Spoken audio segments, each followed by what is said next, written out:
국민의힘 혁신위가 중진 등의 불출마나 험지 출마 요구 등 최종 혁신안을 최고위에 보고하고 활동을 종료한 가운데 김기현 대표가 기득권을 내려놓겠다고 말했습니다. 혁신위 요구에 화답한 건데요. 들어보시죠. 우리 당은 당규에 따라 조만간 구성 예정인 공천관리위원회를 포함한 당의 여러 공식기구에서 질서 있게 반영되고 추진될 수 있도록 적극적인 관심과 지원을 아끼지 않겠습니다.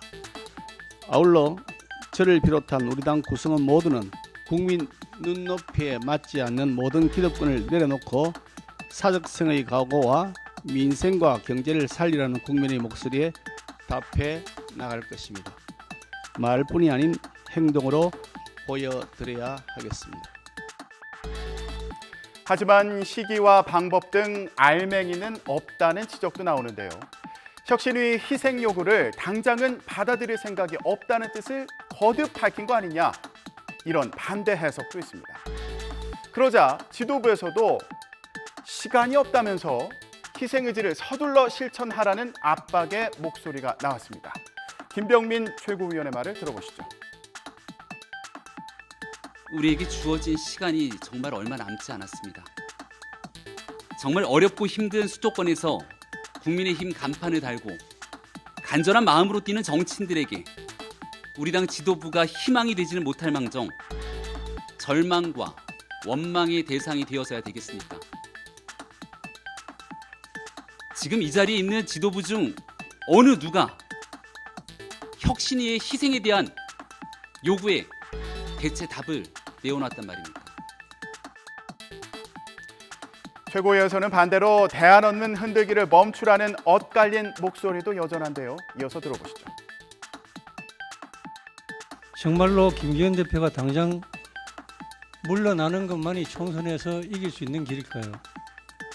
그러면 김기현 대표가 물러나고 누가 당대표가 되어야 반드시 총선에서 이긴다는 겁니까? 대안 없는 지도부 흔들기를 멈춰야 합니다. 당대표가 물러나는 순간 너도 나도 서로 싸울 것이며 오히려 우리 당은 대혼란에 빠질 것이 분명합니다. 하지만 혁신위 조기 해산과 함께 김기현 대표를 향한 거취 압박은 거세지고 있습니다. 김 대표를 향해서 민주당의 엑스맨, 그러니까 스파이 같은 존재냐는 비판까지 나왔습니다. 김 대표가 보여준 모습이 혁신을 거부하는 정도가 아니라 심지어 방해까지 하면서 사실상 민주당의 엑스맨이 됐어요. 민주당 지지자들이 김 대표가 계속 대표하면 땡큐, 만수무강을 기원한다, 뭐 이런 지금 조롱을 하고 있는 단계거든요. 그래서 저는 김기현 대표가 더 이상 버티면은 취해진다고 생각합니다. 반면 친윤계 초선 의원들은 하태경 의원과 서병수 의원 등 김 대표 사퇴를 요구하는 의원들을 강하게 비판했습니다. 강서구청장 보궐선거 이후 문제는 용산이라고 외치더니 갑자기 지도부 사퇴를 요구한다며 당의 공백 상태를 원하는 거냐는 목소리도 나왔습니다. 그러면서 먼저 희생하는 모습을 보여라, 이렇게 지적했습니다. 한 분은 과감하게 부산을 정리하고 서울 험지에 가신다고 해갖고 많은 분들의 환호를 받았고 저기에 맞는 길이야 라고 했는데 느닷없이 종로를 나가신다고 그래가지고 많은 사람 또 당황스럽게 하셨던 그런, 그러니까 중진 험지 출마 내지는 뭐 당의 쇄신에 어쩌면 한가운데 있는 분. 서병수 의원도 뭐 마찬가지죠. 그러니까 이미 부산시장 하셨고 5선 의원이고 뭐 사실은 그런 분들이 내가 먼저 더 희생하는 모습 보여야 되고 헌신하는 모습 보여야 되는데 그런 말씀을 하셔서 제가 좀 뜨악하다. 논란의 중심에선 김기현 대표는 거취와 관련해서는 아직 침묵을 지키고 있는데요. 이런 가운데 친윤계 핵심 장제원 의원이 잠시 멈추려 한다며 사실상 내년 총선 불출마를 먼저 선언했습니다. 장 의원은 부친인 고 장성만 전 국회 부의장 산소를 다녀왔다는 소식을 전하며 SNS에 이런 글을 남겼는데요. 앞서 산악회 행사를 통해 세를 과시하며 지역구 사수 의지를 보였던 장 의원이 불출마 카드를 던지면서 그 파장이 주목됩니다. 특히 전당대회 당시에 장제원 의원과 이른바 김장연대를 외쳤던 김기현 대표가 어떤 입장을 밝힐지 궁금한데요. 일단 오늘 공식 일정은 취소한 걸로 전해졌는데 장 의원의 선택이 김 대표를 비롯한 지도부와 친윤 또 중진들의 용퇴를 앞당길지 주목됩니다. 더불어민주당에서는 이낙연 전 대표가 연일 보폭을 넓히고 있어서 관심인데요. 어제는 민주당을 탈당한 이상민 의원을 만났습니다. 이 자리에서 이 전 대표는 신당 창당에 대해서 구체적으로 언급하진 않았지만 민주당을 재건해야 한다는 데 공감을 나타냈다고 하는데요. 더불어민주당은 이재명 사당이 개딸당으로 변질됐기 때문에 이제는 그 당의 미련을 갖고 어떻게 뜯어고치려고 해봤자 부질없는 짓이다. 이제는 진짜 민주주의와 인권의 가치를 근본으로 여기고 그를 실현하고자 하는 본래의 민주당을 재건해야 된다. 이런 말씀을 제가 드렸어요. 이낙연 전 대표와 이준석 전 국민의힘 대표가 만날지도 관심인데 민주당에서는 낙준연대가 아니라 낙석연대라며 비꼬았습니다. 저는 이제 낙석연대라고 보는데 이걸 좀 다르게 말하면요. 낙석주의가 됩니다. 낙석주의? 네, 낙석주의 어떻게 됩니까? 워닝 조심해야 됩니다.